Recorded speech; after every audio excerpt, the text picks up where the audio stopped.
A very good evening to all of you. सभी प्यारे viewers का वेलकम है वाईडी के एडिटोरियल क्लास में। मेरा नाम है अमन बहल। आज सुबह का फर्स्ट आर्टिकल हम पढ़ने वाले हैं द हिंदू का, लॉन्ग ओवरड्यू इसका टाइटल है।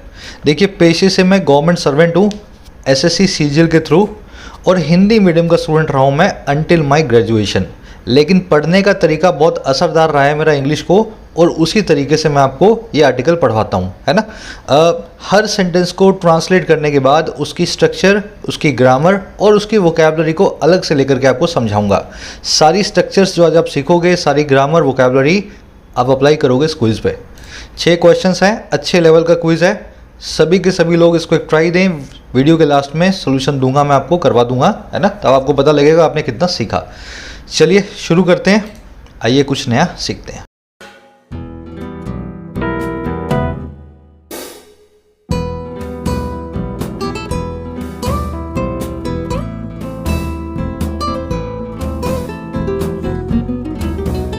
कह रहे लॉन्ग ओवरड्यू।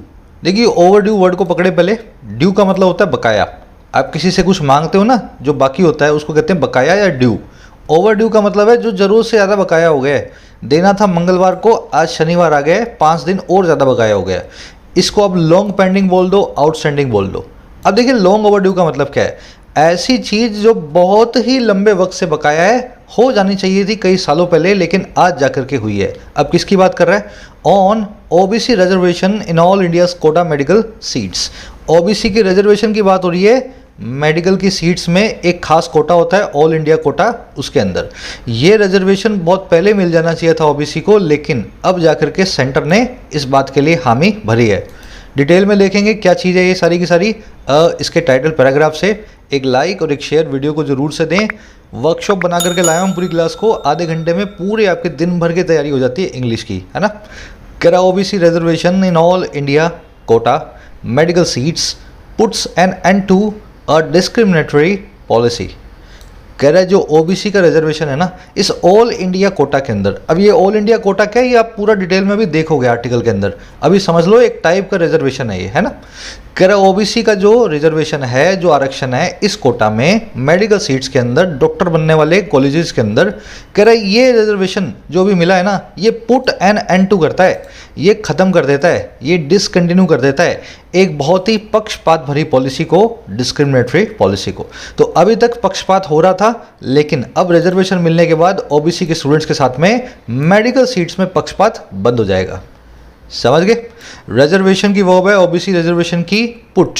ये पुट एन एंड टू एक पूरा फ्रेज होता है। इसका मतलब होता है किसी चीज़ को मार देना, एलिमिनेट कर देना, ख़त्म कर देना, डिसकंटिन्यू कर देना, डू अवे विद कर देना। समझ गए ना? किसी भी चीज़ का एंड कर देना कहलाता है put an end to something. Discriminatory word को देख लें, जो बायस्ड हो, जो पक्षपात भरा हो, जो अनफेयर हो, जो प्रेजुडिशियल हो, वो कहलाता है डिस्क्रिमिनेटरी, जिसमें डिस्क्रिमिनेशन हो।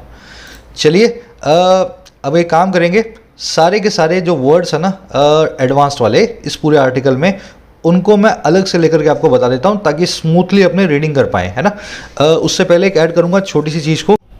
अगर आप किसी ऐसे एग्जाम की प्रिपरेशन कर रहे हो जहाँ पे करंट अफेयर्स का बहुत बड़ा सिलेक्शन में रोल है, जैसे कि बैंक की, यूपीएससी की, स्टेट पीएससी की, तो मैं आप सभी को सजेस्ट करूँगा एक all in one source for current affairs, careers cloud app. यहाँ पे इनकी एक टीम है एक्सपीरियंस टीचर्स की, जो दिन भर के सारे करंट अफेयर्स को इकट्ठा करके आपको दे देते हैं एक पीडीएफ शाम में। हिंदी और इंग्लिश दोनों ही भाषाओं के अंदर ये पीडीएफ आपको मिलेगी। साथ में मिलेंगे आपको 2 क्विज हर रोज, ताकि इस पीडीएफ में जो आप सीखो उस क्विज पे आप अप्लाई करके अपना लेवल चेक करो अपनी। अब इसी पीडीएफ को जो डेली वाली है, ये वीकली और मंथली में भी बना देते हैं। बड़े बड़े मोटे मोटे करंट अफेयर्स के जो पॉइंट्स है उनको लेकर के इस तरह से पिछले 6 महीने का सारा करंट अफेयर्स ऐप अवेलेबल है, हिंदी और इंग्लिश दोनों लैंग्वेजेस में, क्विजेस के साथ।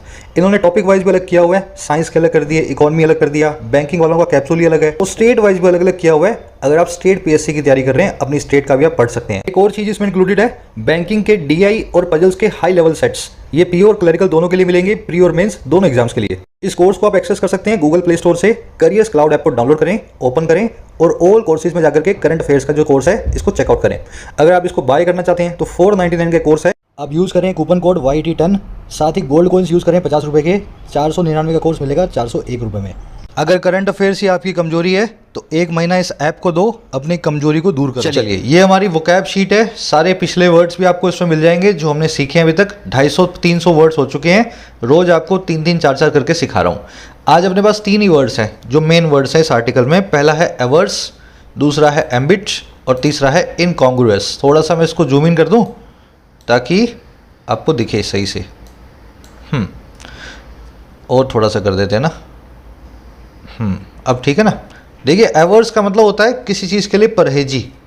अगर आपको किसी चीज़ से परहेज है ना तो आप एवर्स है उस चीज़ के लिए। जैसे कोई आदमी है फास्ट फूड नहीं खाता तो बोल देगा भाई मैं फास्ट फूड से एवर्स हूँ, मैं फास्ट फूड का परहेज करता हूँ, मुझे फास्ट फूड बिल्कुल अच्छा नहीं लगता है ना। Averse to something. तो इसको आप एलर्जिक भी बोल सकते हो, डिसइंक्लाइंड भी बोल सकते हो। किसी चीज़ को करने को, किसी काम को आप तैयार ही नहीं हो। एवर्स की निशानी है, इसके बाद में हमेशा टू आएगा जिस भी चीज़ से आप परहेज करते हो। और अगर वो चीज़ कोई काम है, अगर वो चीज़ वो कोई काम है तो टू के बाद में वर्ब की आईएनजी फॉर्म आएगी। समझ गए ना, जीरंड आएगा। Big banks are averse to sanctioning risky loans. Big banks जो हैं, बड़े बड़े बैंक्स जो हैं वो एवर्स होते हैं, वो एलर्जिक होते हैं सैंक्शन करने को रिस्की लोन्स को। रिस्की लोन्स को वो सैंक्शन बिल्कुल नहीं करते हैं, परहेज रखते हैं। कैसा ऐसा जो है बड़ा रिस्क वाला लोन कभी भी सैंक्शन नहीं करेंगे। याद ये रखने वाली चीज़ है एवर्स प्लस में टू प्लस में जीरंड, क्योंकि टू यहाँ पे एक प्रेपोजिशन होता है। एवर्स की एक और सिनोनिम होता है इंडिस्पोज्ड। एवर्सनेस इसका नाउन फॉर्म है, किसी चीज़ से परहेज होने की क्वालिटी एवर्सनेस। नेक्स्ट वर्ड है अपना आज का एम्बिट। ये सिंपल सा वर्ड है। एम्बिट का मतलब होता है दायरा, domain, scope. Law making powers on police and agriculture fall under the ambit of states of India. जो लॉ मेकिंग पावर हैं, जो कानून बनाने की ताकतें हैं, एक तो पुलिस पे और एक खेती पे, इन दोनों चीज़ों की जो ताकतें हैं ना वो फॉल करती हैं, वो गिरती हैं एम्बिट में, दायरे में। और किसके? स्टेट्स ऑफ इंडिया के, इंडिया के राज्यों की। तो राज्य सरकारों का दायरा है, उसी के दायरे के अंदर राज्य सरकारों के पास पावर्स हैं कि पुलिस और एग्रीकल्चर पे कोई भी कानून बना सकें। समझ गए ना। डोमेन या स्कोप बोल दो। एक इसका अच्छा सिनोनिम होता है ज्यूरिसडिक्शन। ज्यूरिसडिक्शन आपका अधिकार क्षेत्र भी एम्बिट या ज्यूरिसडिक्शन कहलाता है। अगला वर्ड है अपना इनकॉन्ग्रुअस। बहुत ही इंटरेस्टिंग वर्ड है। इसको समझने के लिए आप इस सीन को इमेजिन करें। आप एक गाँव में गए, गाँव के अंदर आसपास खेती हो रही है, खेत हैं, औरतें पानी भर रही हैं कुएं से, बच्चे खेल रहे हैं, पशु पक्षी चर रहे हैं। वहीं पे थोड़ा सा गांव में आगे जाने के बाद आपको बीचों बीच मिला एक बड़ा सा शॉपिंग मॉल। क्या मिला? Shopping mall. शॉपिंग मॉल की जगह क्या होती है? शहर में। गांव के बीचों बीच वो शॉपिंग मॉल बिल्कुल ही आउट ऑफ प्लेस लगेगा, इनकम्पैटिबल लगेगा, गांव के हिसाब से फिट नहीं लगेगा आपको। तो हर वो चीज़ जो किसी जगह पे फिट ना हो, किसी जगह पे आउट ऑफ प्लेस लगे, अनफिटिंग लगे, इनकम्पैटिबल लगे, वो इनकॉन्ग्रुअस कहलाती है। A huge shopping mall in the middle of a village looked incongruous. एक बड़ा सा शॉपिंग मॉल गांव के बीचों बीच दिखाई देता था या लुक होता था बहुत ही इनकॉन्ग्रुअस। इसको बोलते हैं असंगत, है ना। छोटा सा गांव है, गरीब लोग हैं, मेहनत मजदूरी करते हैं, वहाँ पे आपने शॉपिंग मॉल खोल दिया है, बड़ी बड़ी ब्रांड्स की वहाँ पे कपड़े रखे हैं, तो इनकॉन्ग्रुअस बात हो गई, सारी की सारी आउट ऑफ प्लेस है। तो ऐसे बनता है वर्ड, ठीक है। इसकी नॉन फॉर्म होती है इनकॉन्ग्रुइटी, किसी चीज़ के आउट ऑफ प्लेस होने की क्वालिटी। अनफिटिंग या इनकंसिस्टेंट भी बोलते हैं। अगर आप मैथ्स पढ़ते हैं तो इनकॉन्ग्रुअस या इनकॉन्ग्रुअस जो एंगल्स भी होते हैं ना, वहाँ से आप इसको रिलेट कर लेना अगर आप मैथ्स पढ़ते हो तो। चलिए समरी में आपको दे देता हूँ, बहुत सीधी सी है। अभी तक क्या होता है कि अगर आप किसी मेडिकल कॉलेज में डॉक्टर बनने के लिए एडमिशन लेना चाहते हो तो जिस स्टेट में वो कॉलेज है उस स्टेट के आपको मूल निवासी होना पड़ेगा। अगर गुजरात में डॉक्टर बनना है गुजराती मेडिकल कॉलेज से तो आपको गुजराती ही होना चाहिए, वहाँ का मूल निवास प्रमाण पत्र आपके पास होना चाहिए। अब इससे क्या होता है, उन स्टेट्स में जहाँ पे कॉलेजेस कम हैं वहाँ पे बच्चों के पास अपॉर्चुनिटी कम होती हैं, क्योंकि वहाँ पे कॉलेजेस कम है ना, और बाहर वो जा नहीं सकते। तो सरकार ने इसका एक बहुत बढ़िया सोल्यूशन निकाला, ऑल इंडिया कोटा 1985-1986 के अंदर। इस कोटा में हर स्टेट अपनी कुछ सीट्स जो हैं वो सेंटर को दे देंगी कि आप डिसाइड करो इन पे कौन आएगा। कोई भी लड़का या लड़की इन सीट्स पे फाइट करके किसी भी स्टेट के अंदर किसी भी कॉलेज को जाकर के ले सकता है, ऑल इंडिया कोटा की सीट्स पे। अब समझ गए ऑल इंडिया कोटा क्या है। अब ऑल इंडिया कोटा के अंदर मेडिकल की सीट्स पे ना अभी तक रिजर्वेशन मिल नहीं रहा था ओबीसी वालों को। सुप्रीम कोर्ट ने भी बहुत बार बोला, हाई कोर्ट ने भी कई बार बोला, लेकिन सेंटर देने को तैयार नहीं था। लेकिन हाल ही में सेंटर मान गया है, एससी और एसटी के साथ साथ अब ऑल इंडिया कोटा में ओबीसी स्टूडेंट्स भी जो है अपना रिजर्वेशन का फ़ायदा उठा सकेंगे। हमारा आर्टिकल कह रहा है ये एक long overdue, long pending step है, आपने ले लिया, बहुत अच्छा है, और हम इसका वेलकम करते हैं। बस यही इसकी समरी है। आज की टोन है वेलकमिंग, पूरे मामले को वेलकम कर रहा है। इसी समरी के ऊपर बेस्ड एक क्वेश्चन मैं आपके सामने रख रहा हूँ डिस्क्रिप्टिव का। 3 सेंटेंसेस में आपको आंसर करना है। मेरा आंसर भी मिलेगा आपको फर्स्ट कमेंट में इसी वीडियो के, है ना, मैं भी लिखता हूँ आपके साथ। अपना क्वेश्चन सुने, थोड़ा सेंसिटिव भी है। क्वेश्चन ये है कि इंडिया में जाति based reservation, caste based reservation बहुत लंबे वक्त से चल रहा है। क्या वक्त आ गया है कि हमें धीरे धीरे कास्ट बेस्ड रिजर्वेशन सिस्टम से इकोनॉमी बेस्ड रिजर्वेशन सिस्टम की तरफ मूव करना चाहिए, जिसमें लोगों की आर्थिक और माली हालत के हिसाब से उनको रिजर्वेशन मिले, ना कि केवल उनकी जाति के हिसाब से। थोड़ा सेंसिटिव मुद्दा है, इंटेलेक्चुअल आर्गुमेंट्स ही रखें, दोनों पहलुओं को समझ करके, है ना, अगेंस्ट में भी और इसके सपोर्ट में भी। 3 सेंटेंस में आंसर करें, मेरा आंसर भी पढ़ा करो। चलिए बढ़े आगे। कह रहा reservation for students from backward classes in seats surrendered by states to an all India quota या AIQ in medical colleges run by the state governments was long overdue। कह रहे जो रिजर्वेशन है, जो आरक्षण है, और किन के लिए भाई? स्टूडेंट्स के लिए जो है बैकवर्ड क्लासेस से, ओबीसी से। और किस में? सीट्स में जो सरेंडर्ड बाय हैं, वो वाली सीट्स जिनको सरेंडर किया गया स्टेट्स के द्वारा ऑल इंडिया कोटा में। और कहाँ पे? मेडिकल कॉलेजेस में, डॉक्टर बनने वाले कॉलेजेस के अंदर। और कौन से कॉलेजेस? जो कि रन होते हैं, जो कि चलाए जाते हैं स्टेट गवर्नमेंट्स के द्वारा। कह रहा है जो रिजर्वेशन है ना इस तरह के कॉलेजेस में, इस तरह के कोटा पे, कह रहा है ये जो आरक्षण है ये था बहुत ही लंबे वक्त से पेंडिंग, लॉन्ग ओवरड्यू। समझ गए? तो जैसे ही स्टेट्स ने अपने कुछ कोटा को ऑल इंडिया कोटा में मर्ज किया, वैसे ही ओबीसी को भी आरक्षण मिलना चाहिए था, लेकिन नहीं मिल रहा था, इसलिए ओवरड्यू था। रिजर्वेशन की वर्ब होगी वॉज, सरेंडर्ड यहाँ पे एक एडजेक्टिव है। कौन सी सीट्स? वो वाली सीट्स जो सरेंडर्ड है बाय स्टेट्स। समझ गए ना? तो सरेंडर्ड यहाँ पे सीट्स को मॉडिफाई कर रहा है, वर्ब की थर्ड फॉर्म एडजेक्टिव काम करती है। और वैसे ही कॉलेजेस के लिए रन नाम की वर्ब आई है V3, run run run run run, है ना। ये V3 बता रही है उन कॉलेजेस को जिनको स्टेट गवर्नमेंट रन किया करती है। तो कॉलेजेस के बारे में एक एडजेक्टिव है। कह रहा है the centre's decision to extend its 27% reservation for other backward classes to all seats under the AIQ is a belated but welcome development as other backward classes या OBC candidates have been denied their due for years। अब बता रहा है centre का decision क्या है और उसका क्या फ़ायदा होगा। कह रहा है सेंटर का जो फैसला है एक्सटेंड कर देने का, बढ़ा देने का, और किसको? इसके 27% रिजर्वेशन को, और किसके लिए? अदर बैकवर्ड क्लासेस के लिए। और कहाँ पे? सभी सीट्स पे जो AIQ के अंडर में आती है, ऑल इंडिया कोटा के अंदर आती है। कह रहे ये जो डिसीजन है ना, ये एक बिलेटेड स्टेप है, ये एक बहुत ही देरी से आने वाला स्टेप है, लेकिन वेलकम डेवलपमेंट है। बिलेटेड तो है, लेकिन ये बहुत ही वेलकम के लायक डेवलपमेंट है। कह रहे क्योंकि जो OBC कैंडिडेट्स हैं उनको डिनाई किया गया है, उनको वंचित रखा गया है, उनको मना किया गया है। जो चीज़ उनको ड्यू है, जो चीज़ उनको बकाया है, और कब तक? कई सालों से उनको मना किया जा रहा है। समझ गए ना? When you deny someone something, आप उसके किसी अधिकार को, उसके किसी बकाया चीज़ को आप उसको देने से मना करते हैं। OBC कैंडिडेट्स को उनका हक नहीं मिल पा रहा था कई सालों से। अब देखो सेंटेंस को कैसे बनाया जाएगा, कैसे बना हुआ है, इसकी स्ट्रक्चर को देखो। The decision is a belated but welcome development. Decision की वर्ब है इज, बिलेटेड मतलब देरी से आने वाला। अदर बैकवर्ड कैंडिडेट्स की वर्ब है have been denied, passive voice के अंदर। डिनाई करना किसी को मतलब किसी चीज़ से, किसी अधिकार से उसको मना करना, वंचित रखना। कह in and in concord with its keenness to balance OBC interest with those of the socially advanced sections, the union government has also decided to provide 10% of the AIQ seats to those from economically weaker sections या EWS। अब बता रहा है OBC को ही नहीं, बल्कि अगड़ी जातियों में भी जो लोग कमजोर हैं उनको भी कोटा मिला है। कैसे मिला है? कह रहा है इन कॉन्कॉर्ड विद। कॉन्कॉर्ड का मतलब होता है अग्रीमेंट, अकॉर्ड, सहमति। कह रहा है बिल्कुल सहमति के साथ, बिल्कुल हिसाब से। अच्छा, किसके हिसाब से, किसके सहमति के साथ? इसकी कीननेस के, इसकी तत्परता के, किसी काम को करने की रेडीनेस के। कह रहा है बिल्कुल इसकी तत्परता के हिसाब से जो उसकी कीननेस है, और कीननेस किस चीज़ की है? बैलेंस करने की है OBC के इंटरेस्ट को उन लोगों के साथ, दोज जो हैं सोशली एडवांस सेक्शंस के, जो हैं अगड़ी जातियों के। कह रहे दोनों के इंटरेस्ट को बैलेंस करने की तत्परता के हिसाब से ही हुआ क्या? जो सेंट्रल गवर्नमेंट है, जिसको यूनियन गवर्नमेंट भी बोलते हैं, उसने साथ ही साथ डिसाइड किया है, ऑल्सो डिसाइडेड, कि वो प्रोवाइड करेगी 10% AIQ सीट्स उन लोगों को, दोस्त जो कि आते हैं EWS सेक्शन से, इकोनॉमिकली वीकर सेक्शन से। तो ऐसा भी सेंटर ने किया है, खाली OBC को नहीं, बल्कि सेंटर ने OBC के साथ में जनरल में आने वाले वीकर सेक्शंस जो हैं इकोनॉमिकली, उनको भी कोटा को देने का सोचा है। समझ गए?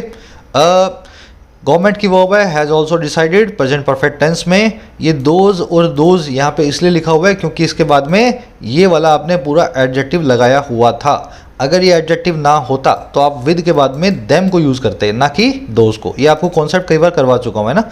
कीननेस होती है किसी काम को करने की आपकी उत्सुकता, ईगरनेस तत्परता, रेडीनेस। इन कॉन्कॉर्ड विद मतलब उसी हिसाब से या उसी एग्रीमेंट में या उसी किसी चीज़ के साथ एग्रीमेंट में हो करके। कह रहे this is almost entirely the outcome of a Madras high court verdict and the efforts of the DMK Dravida Munnetra Kazhagam which approach the court with the demand. कह रहे ये जो ऊपर वाली चीज़ हुई है कैसे हुई है, कह रहे ये ऑलमोस्ट एंटायरली पूरी तरीके से एक आउटकम है, नतीजा है। और किसका? मद्रास हाई कोर्ट के एक वर्डिक्ट का, मद्रास हाई कोर्ट के एक फैसले का। और एफर्ट्स का जो है DMK नाम की पार्टी के, पॉलिटिकल पार्टी के, जिसने अप्रोच किया था इसी मद्रास हाई कोर्ट को इस डिमांड के साथ। तो कह रहे ये ऑलमोस्ट इसीलिए हुआ है क्योंकि DMK नाम की पार्टी पहले मद्रास हाई कोर्ट में गई और उसके बाद में मद्रास हाई कोर्ट ने भी एक वर्डिक्ट दिया था, उस वजह से आज जो है सेंटर इस बात के लिए माना है। दिस की वर्ब है इस, एफर्ट्स की वर्ब है एफर्ट्स की कोई वर्ब नहीं है यार, एफर्ट्स को मैंने ऐसे ही बना दिया है ना। दिस की वर्ब है इज, विच की वर्ब है अप्रोच, विच आया DMK के लिए, ठीक है ना। DMK एक पॉलिटिकल पार्टी है इसलिए उसके आगे हमने द को लगाया है। हर पॉलिटिकल पार्टी अपने पहले द को लेती है। वर्डिक्ट का मतलब होता है फैसला। इसके थोड़े से एडवांस वाले सिनोनिम मैं आपको बता देता हूँ। डिग्री बोल दो, एडजुडिकेशन बोल दो। रूलिंग, डिसीजन, डिग्री, एडजुडिकेशन सब के सब वर्डिक्ट को बताते हैं। आउटकम का मतलब होता है रिजल्ट या कॉन्सिक्वेंस या नतीजा। बढ़े आगे। कह रहे the AIQ is a category created by the Supreme Court to free up some seats from residential or domicile requirements in some states for admissions to their medical colleges। अब बताया है इसमें कि AIQ क्यों बनाया गया था। कह रहे जो ऑल इंडिया कोटा है ना, ये कैटेगरी है जो क्रिएट की गई थी सुप्रीम कोर्ट के द्वारा कि फ्री अप किया जाए कुछ सीट्स को। और कहाँ से? रेसिडेंशियल और डोमिसाइल रिक्वायरमेंट से, मूल निवासी होने की रिक्वायरमेंट से कुछ सीट्स को फ्री अप किया जाए। और कहाँ पे? कुछ स्टेट्स में, और एडमिशन के लिए उनके मेडिकल कॉलेजेस में। तो इंडिया की बहुत सारी स्टेट्स में रिक्वायरमेंट है कि अगर आपको वहाँ के मेडिकल कॉलेज में पढ़ना है तो उसी स्टेट का बाशिंदा आपको होना चाहिए, वहाँ का डोमिसाइल सर्टिफिकेट आपके पास होना चाहिए। तो सुप्रीम कोर्ट ने इस ऑल इंडिया कोटा को इसीलिए बनाया था कि आप जो है इस रिक्वायरमेंट से कुछ बच्चों को निजात दिलाएं ऑल इंडिया कोटा में। AIQ की वर्ब है इस, फ्री अप करना मतलब लिबरेट करना, आज़ाद करना। कैटेगरी के लिए एडजेक्टिव आया क्रिएटेड। कौन सी कैटेगरी? जिसको क्रिएट किया गया था सुप्रीम कोर्ट के द्वारा, वो वाली कैटेगरी है ना, एडजेक्टिव है। डोमिसाइल मतलब रेसिडेंशियल, किसी जगह पर रहने की रिक्वायरमेंट कहलाती है डोमिसाइल। कह रहा introduced in 1986 the AIQ comprised 15% of undergrad medical and dental seats and 50% of postgraduate seats surrendered by the states for admission through a central pool। अब बता रहे हैं AIQ में सीट्स कैसे पड़ती हैं, कहाँ से कितनी कितनी आती हैं। कह रहा इंट्रोड्यूस हुआ था जो 1986 में, जिसको लाया गया था 1986 में। ये जो AIQ है ना, जो ऐसे 1986 में आया था, ये मिल करके बना है, कंप्राइज होता है 15% जो है अंडर ग्रेड मेडिकल और डेंटल सीट से, MBBS की और BDS की सीट से, अंडर ग्रेड मेडिकल, समझ गए ना। तो 15% सीट्स तो हर स्टेट अपनी AIQ को दे ही देती है। और 50% पोस्ट ग्रेजुएट सीट्स जो हैं जो सरेंडर की जाती हैं स्टेट्स के द्वारा एडमिशन के लिए एक सेंट्रल पूल के जरिए। तो अगर आपको MBBS करना है तो 15% हर स्टेट का कोटा इसमें आपको मिल जाएगा, समझ गए। और 50% जो है अगर आपको MBBS से और आगे जाना है, स्पेशलाइजेशन करना है, तो उसका हर स्टेट का 50% कोटा AIQ के अंदर जाके पड़ता है। AIQ की वर्ब है कंप्राइज्ड, सरेंडर्ड भी यहाँ पे एडजेक्टिव है। वो वाली सीट्स जो सरेंडर की गई हैं स्टेट्स के द्वारा, सीट्स के बारे में बताने वाली वर्ब की third form past participle adjective. अब मैं आपको एक चीज़ बताता हूँ, यहाँ पे बहुत कूल कॉन्सेप्ट है, अपने फटाफट से उसको देखेंगे ग्रामर का। कंप्राइज, कंसिस्ट और कंटेन, तीन वर्ड्स आपको मिलेंगे। ये तीनों वर्ड्स बताते हैं कौन सी चीज़ किससे मिलकर के बनी है। लेकिन कंप्राइज के बाद में कभी भी ऑफ नहीं आता, कंसिस्ट के बाद में हमेशा ऑफ आता है, और कंटेन अपने बाद में ऑफ नहीं लेता। कंप्राइज के बाद में ऑफ मत लगाना, कंटेन के बाद मत लगाना, लेकिन कंसिस्ट के बाद में लगाना। और हाँ, अगर कंप्राइज एक एडजेक्टिव बन जाए, वर्ब की third form adjective is MR was verb के बाद में, तब इसके बाद में ऑफ आता है। मैंने एक्चुअल में क्या कुछ सेंटेंसेस मुझे लिखने चाहिए थे ताकि आपको दिमाग में बैठ जाता है ये वाला कॉन्सेप्ट। एक काम करते हैं, यहाँ मैं ब्रेक करता हूँ वीडियो को और सेंटेंसेस लिख करके लाता हूँ, ठीक है। चलो, the hotel comprises of 100 rooms. Hotel में 100 कमरे हैं। कंप्राइज का मतलब होता है कौन सी चीज़ किससे बनी है। होटल जो है 100 कमरों से मिलकर के बना है। कंप्राइज के बाद में ऑफ कभी आता नहीं है, तो क्या करूँ, इस ऑफ को यहाँ से निकालो। The hotel comprises 100 rooms. वैसे ही the hotel consist 100 room, hotel जो है 100 कमरों को अपने अंदर रखता है, कंसिस्ट करता है। कंसिस्ट के बाद में हमेशा ऑफ आता है, तो होटल कंसिस्ट ऑफ 100 रूम्स। ऐसे बनाना है आपको ये। The hotel contains of 100 rooms, hotel अपने अंदर कंटेन करता है 100 रूम्स को। अरे कंटेन के बाद में भी ऑफ नहीं आता, इसको भी निकाल दो। द होटल कंटेन्स 100 रूम्स, यहाँ पे लगाया है, यहाँ दोनों के आगे नहीं लगाया। लेकिन इसको देखो, the hotel is comprise 100 rooms, the hotel is comprise 100 rooms. Is am are was के बाद में अगर कंप्राइज आ जाए, इज एम आर वॉज के बाद में कंप्राइज नाम का एडजेक्टिव आ जाए, अब ये वर्ब नहीं है, एडजेक्टिव है, ये एडजेक्टिव अपने बाद में ऑफ को लेता है, इस केस में आपको ऑफ लगाना है। बस यही चारों के चारों आपको फॉर्मूला बार बार इन पे क्वेश्चंस मिलेंगे। अब यहाँ पे आप देखो, यहाँ पे कंप्राइज लिखा हुआ ना, कंप्राइज्ड, इससे पहले is am are was were कुछ नहीं आ रहा, तो देखो कंप्राइज के बाद में ऑफ भी नहीं आ रहा। ये जो ऑफ आ रहा है ना, ये 15% है, 15% ऑफ मेडिकल सीट्स, ये ऑफ अलग ऑफ है, इसका कंप्राइज से कोई कनेक्शन नहीं है। कह रहा there was no reservation in the AIQ and once in the past the supreme court set aside a Madras high court order directing the centre to implement SC/ST quota in the category. तो कह रहे शुरू में वहाँ पे कोई reservation नहीं था, there was no reservation in the AIQ। इसमें जब 86 में इसको बनाया गया कोई भी आरक्षण था नहीं। और कह रहे एक बार पास्ट में सुप्रीम कोर्ट ने सेट असाइड कर दिया था, कैंसिल कर दिया था, साइड में रख दिया था एक मद्रास हाई कोर्ट के ऑर्डर को, जो डायरेक्ट करता था सेंटर को कि वो इम्प्लीमेंट करे SC और ST का कोटा इस कैटेगरी के अंदर, AIQ के अंदर। तो शुरू में 10-20 साल तो इस कैटेगरी में कोई कोटा रहा ही नहीं, सिर्फ जनरल, सब जो है जनरल वालों की तरह compete करके AIQ में अपनी मेडिकल सीट्स को लेते थे। समझ गए। रिजर्वेशन की वर्ब है वॉज, सुप्रीम कोर्ट की वर्ब है सेट असाइड। सेट असाइड का मतलब होता है किसी चीज़ को कैंसिल करना, ओवरराइड करना, ओवर रूल करना, है ना, किसी चीज़ को जो है समझ गए ना, कैंसिल कर देना, साइड में रख देना, सेट असाइड। एंटोनिम होता है इसका अपहोल्ड करना, एंडोर्स करना, किसी चीज़ को बनाए रखना। डायरेक्टिंग यहाँ पे एक एडजेक्टिव है, हाई कोर्ट ऑर्डर के लिए आया है, वो वाला हाई कोर्ट ऑर्डर जो डायरेक्ट करता था सेंटर को कि वो ऐसा करे। यहाँ पे डायरेक्टिंग एक प्रेजेंट पार्टिसिपल साइमल्टेनियस एक्शन नहीं है, अगर ये होता तो उसके पहले कॉमा होता। चलिए अब आपसे मेरा एक सवाल है, सुप्रीम कोर्ट ने ये काम किया था पास्ट में किया था ना, फिर भी वर्ब की फर्स्ट फॉर्म लगा दी सेट असाइड। सेटेड असाइड लगाते ना, सेटेड, तो सेटेड क्यों नहीं लगाया यहाँ पे? चलो बहुत ही आसान सा जवाब है इसका, क्योंकि सेट एक ऐसी वर्ब है जो अपनी V1, V2, V3 को चेंज नहीं करती। ये सभी के सभी वो वर्ब्स मैं आपको दिखा रहा हूँ जिन पे अक्सर आपको कन्फ्यूजन होती है। सेट है, पुट है, कट है, हिट है, हर्ट है।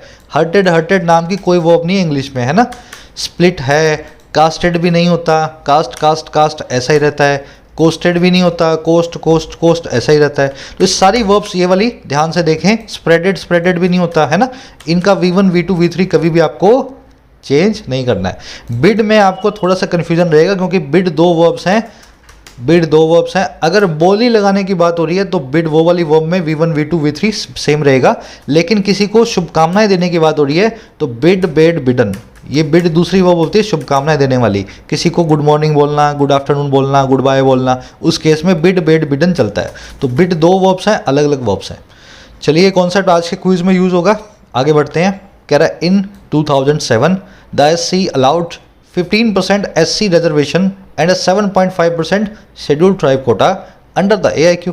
अब देखो आगे हुआ क्या। 2007 में सुप्रीम कोर्ट ने अलाउ कर दिया SC वालों को 15% और ST वालों को 7.5% कोटा इस AIQ के अंदर। सिंपल सेंटेंस, सुप्रीम कोर्ट की वर्ब है अलाउड। कह रहा meanwhile based on a central law favouring backward class reservation in educational institutions the union's 27% OBC quota was introduced in central educational institutions. कह रहा इसी बीच जब ये सब कुछ हो रहा था, कह रहा इसी बीच मीनवाइल हिसाब से या बेस्ड ऑन आधार पे एक सेंट्रल लॉ के, एक यूनियन गवर्नमेंट के लॉ के जो फेवर करता था बैकवर्ड क्लास के रिजर्वेशन को एजुकेशनल इंस्टीट्यूशंस में, शैक्षणिक संस्थानों में। कह रहा है इसी बीच जैसे ही ये एक लॉ आया, इस लॉ के अंतर्गत OBC वालों को कॉलेजेस में, स्कूल्स में कोटा मिलने लगा। हुआ क्या, कह रहे यूनियन गवर्नमेंट का 27% कोटा जो है ना OBC का इंट्रोड्यूस किया गया, लाया गया, अशर इन किया गया सरकारी एजुकेशनल इंस्टीट्यूशंस में सेंटर के। समझ गए ना। तो पहले तो मिलता नहीं था OBC वालों को, 92-93 के बाद मिलने लगा है। तो कह रहे शुरू में तो पहले तो किसी को भी नहीं मिल रहा था एआईक्यू में, फिर एससी एसटी को मिलने लगा। इसी बीच में ओबीसी के लिए सेंटर ने कोटा निकाला, इंट्रोड्यूस किया, फिर आगे जो है शोर मचेगा कि एआईक्यू में ओबीसी को भी मिले, अब वो आगे बताएगा। कह रहा there was no move to implement OBC reservation in the category. कह रहा फिर भी कोई मूव नहीं थी, कोई हरकत नहीं हुई इस 27% के कोटा को इस नए लॉ के हिसाब से एआईक्यू की कैटेगरी में लगाने को। तो ओबीसी को सब जगह मिल गया था कोटा इसी बीच, सिवाय मेडिकल की एआईक्यू सीट्स के। समझ गए? नो मूव की वर्ब है वॉज, इंप्लीमेंट करना मतलब किसी चीज़ को लागू करना। अब देखो हुआ क्या, इसका नतीजा क्या निकला। कह रहा in the courts the Medical Council of India argued against OBC reservation but the union government said it was not averse to the reservation subject to an overall 50% limit. अब जब कोर्ट के अंदर जब भी बातचीत हुई इस मामले पे, कह रहा इन द कोर्ट्स, कोर्टों में अदालतों में मेडिकल काउंसिल ऑफ इंडिया थी, वो हमेशा विरोध कर रही थी, आर्ग्यू अगेंस्ट कर रही थी ओबीसी रिजर्वेशन के। मेडिकल काउंसिल ऑफ इंडिया कहना था ओबीसी को रिजर्वेशन नहीं मिलना चाहिए, लेकिन बट जो यूनियन गवर्नमेंट है ना उसने ऐसा कहा कि ये बिल्कुल भी एवर्स नहीं है, ये बिल्कुल भी एलर्जिक नहीं है, एवर्स नहीं है किससे, रिजर्वेशन से, इसको कोई भी परहेज नहीं है रिजर्वेशन से। और किसके हिसाब से, सब्जेक्ट टू हिसाब से ओवरऑल 50% लिमिट के। समझ गया? तो मेडिकल काउंसिल बोलती थी कि क्यों दे रहे हो ओबीसी को, क्या जरूरत है, इतना सारा कोटा ऑलरेडी दे रखा आप लोगों ने एससी को, एसटी को। लेकिन सरकार बोलती थी हमें कोई एलर्जी नहीं है, हम तो देंगे जब हमारी इच्छा होगी, और देंगे बस 50% की लिमिट में, 50% से ऊपर ओवरऑल रिजर्वेशन नहीं जाएगा, ये चीज़ का हम ध्यान रखते हुए ही देंगे। समझ गए सेंटेंस को? मेडिकल काउंसिल ऑफ इंडिया की वर्ब है आर्ग्यूड अगेंस्ट, सरकारी संस्था है इसलिए द लगा हुआ है, the Medical Council of India. Argue against करना मतलब होता है अपोज करना, किसी के खिलाफ जो है ना दलील देना। यूनियन गवर्नमेंट की वर्ब है सेट, इट की वर्ब है वॉस। एवर्स के बाद में हमेशा टू आएगा, इसको एलर्जिक टू बोल दो, डिसइंक्लाइन टू बोल दो, इनडिस्पोज टू बोल दो, किसी चीज़ को ना करने के लिए राजी होना।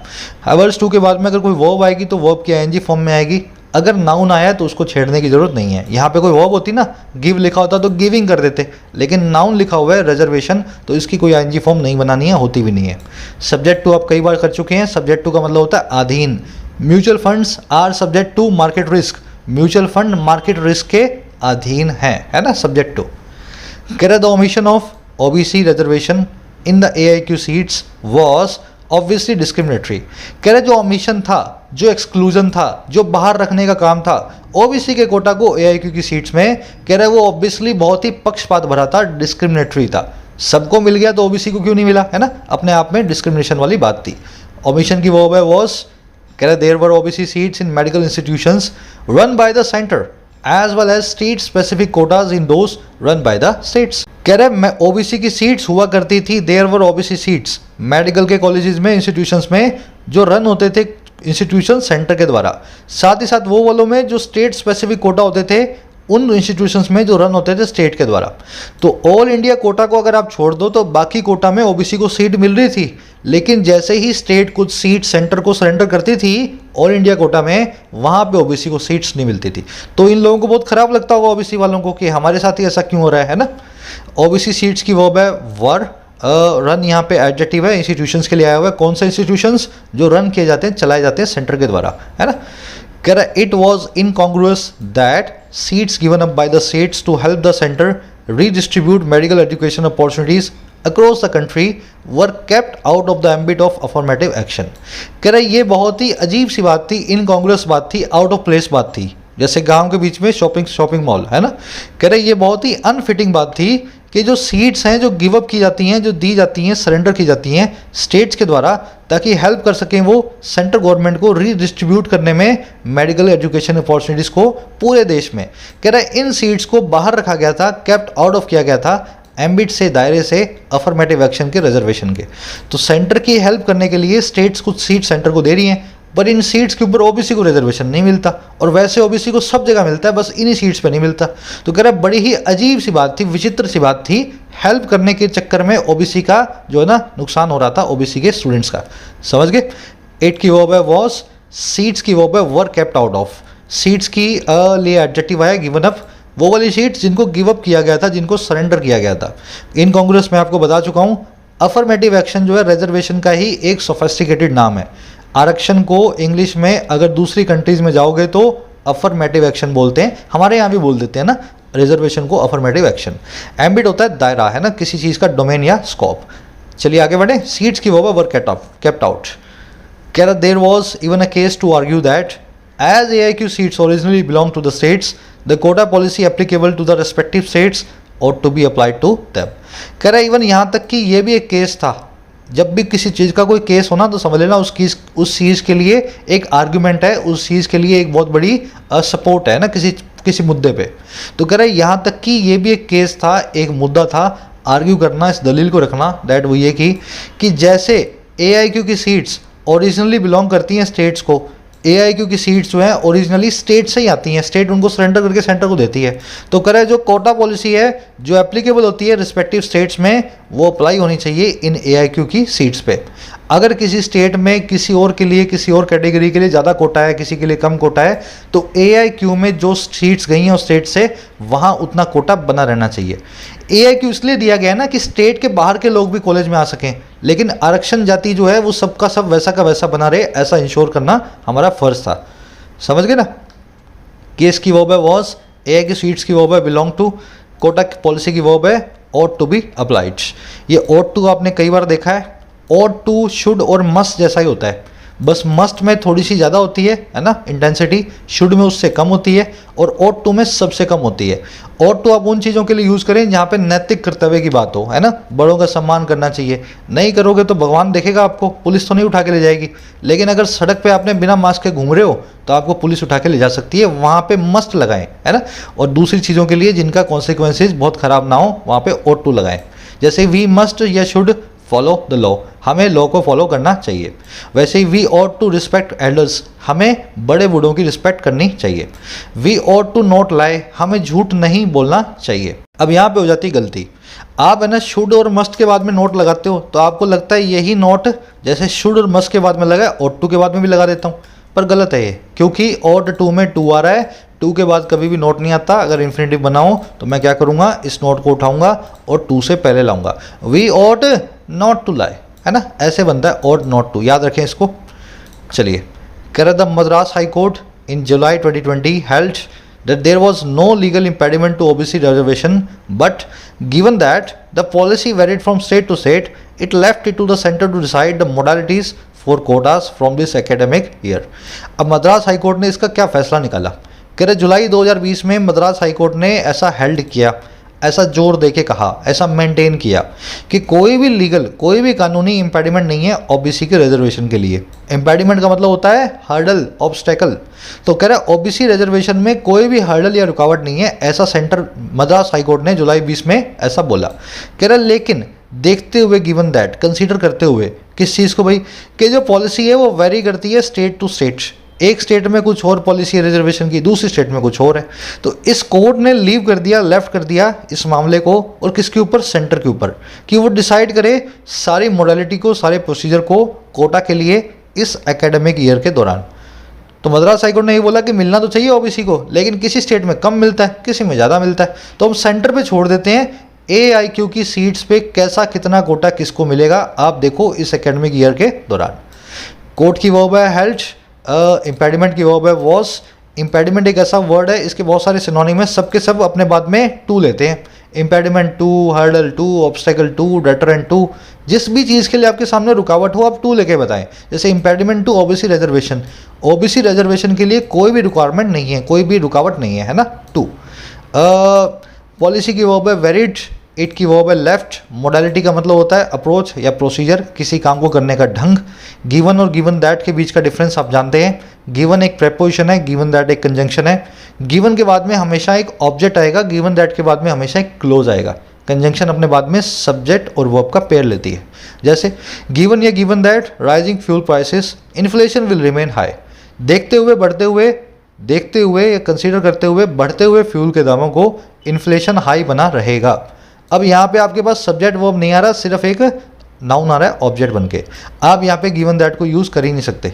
आप बोलोगे given the rising fuel prices, the लगा दो यहाँ पे, बढ़ते हुए प्राइसेस है ना, ठीक है ना, given the rising fuel prices. वैसे गिवन या given that the fuel prices are rising, inflation will remain high. देखते हुए इस चीज़ को कि फ्यूल के प्राइसेस राइज हो रहे हैं, बढ़ रहे हैं, इन्फ्लेशन हाई बना रहेगा। अब देखो यहाँ पे फ्यूल प्राइसेस सब्जेक्ट है और आर उसकी वर्ब है, आर राइजिंग, है ना। इस केस में गिवन नहीं, गिवन दैट को चूज करें। और भी सेंटेंस बने आपकी प्रैक्टिस के लिए लिखे हैं मैंने, अब यहाँ भी अप्लाई करके देखो, एक जगह गिवन आएगा, एक जगह गिवन दैट आएगा। बढ़े आगे, चलो। The center has now decided on the 27% OBC quota, but not before the High Court termed the delay in doing so contumacious। कह रहा सेंटर ने अब डिसाइड कर लिया है कि 27% कोटा मिलेगा, सेंटर ने फैसला ले लिया 27% कोटे का ओबीसी को, लेकिन नहीं उससे पहले जब हाई कोर्ट ने नाम दिया था इस डिले को, इस काम को करने में, और क्या नाम दिया था, कॉन्टुमेशियस। कॉन्टुमेशियस का मतलब होता है आप जानबूझ करके किसी चीज़ की अवहेलना कर रहे हो, डिसओबीडियंट हो रहे हो। टीचर ने बोला है वक्त पे आना स्कूल में, क्लास है अपनी 9 बजे से, आप जानबूझ करके 9:45 सिखाते हो, रोज़ का काम है आपका, मार ले तो मार ले, कर ले तो कर ले, जो तू कर, है ना, मैं तो इसी टाइम आऊँगा। तो जब ढीठ हो जाते हो ना, ढीठ बोलते हैं कॉन्टुमेशियस को। तो कह रहे विलफुली ढीठ, सेंटर में जब तक हाई कोर्ट ने सेंटर को ऐसा नहीं बोला ना कि आप ढीठ हो गए हो, देना नहीं चाह रहे हो, तब तक सेंटर ने 27% के कोटा के लिए हाँ नहीं बोला था। अब ये कॉन्टुमेशियस वर्ड जो है हाई कोर्ट का यूज़ किया हुआ है, आर्टिकल का नहीं है, हाई कोर्ट का यूज़ किया हुआ है वर्ड, है ना। चलो, थोड़ा सा कॉम्प्लिकेटेड लगा होगा आपको, आज के सारे वर्ड्स बहुत सारे आए हैं ना, नए नए वोकैबुलरी वर्ड्स। अब अपने क्विज़ पे आ जाओ, बहुत ही सिंपल क्विज़ है, मैं आपको सबकी सब हिंट्स दे देता हूँ, यहीं पे सॉल्व हो जाएगा। इन चारों वर्ड का मीनिंग आप जानते हो। ये पॉलिसी किस प्रकार की है, पक्षपात वाली है, ओवरड्यू पॉलिसी है, बहुत तत्पर है, या बहुत एलर्जिक है, आपको बताना है, ओबीसी को कोटा ना देने वाली, ठीक है ना। और ये पॉलिसी जो कि वर्ब की थर्ड फॉर्म को आप कैसे दिखाओगे, हर्ट और हिट, क्या अपनी फॉर्म को चेंज करते हैं या नहीं करते हैं, है ना। वर्ब वो सारी की सारी याद कर लो जो अपनी V1 V2 V3 को सेम रखती है, वहाँ से आपको इसका आंसर निकलेगा। इसमें आपको बताना है कंप्राइज के बाद में, कंसिस्ट के बाद में, कंटेन के बाद में, किसके बाद में ऑफ लगता है, कैसे ऑफ लगता है, इसके रूल्स मैं आपको करवा चुका हूँ। ऑट के बाद में अगर टू लगाना हो या नोट लगाना हो तो कैसे लगाओगे, है ना, वो भी आपको यहाँ पे चेक करना है, इसको नोट कर लेना। हाँ, लास्ट वाले में 2 एरर्स हैं, ये एरर्स मैं आपको नहीं बताऊँगा, फिर बताऊँगा तो आपको कुछ करने का मन नहीं करेगा।